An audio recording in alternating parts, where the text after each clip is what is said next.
let me show you how the water blade works. It's pretty cool. Literally, it's made of surgical rubber, and it doesn't hurt the paint, and it literally just shoos the water away. It's the greener choice too, because you don't have a pile of towels to clean up afterwards.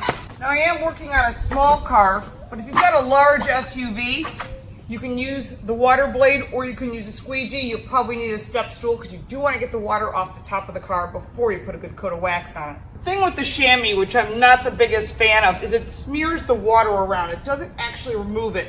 And using a towel doesn't do much better. Sometimes it leaves fuzz. So if you have an old beach towel and you're using that, it could leave quite a bit of fuzz on the car. Keep that in mind, because then you got to get it off afterwards before you put a coat of wax on. Because we just came out of winter, it's important to also clean the door jambs. So open the door and make sure to wipe underneath the door as well. I like to also get in the trunk and clean up the area because that's where all the water drips off. As you can see, when I open the hatch, all the water runs down. Get that water out because you're going to want to wax those jambs as well. Yes, this is a project, but it's good exercise. If you keep doing this, you'll burn 200 calories an hour. Not a bad way to get a good arm workout. Remember, wax on, wax off.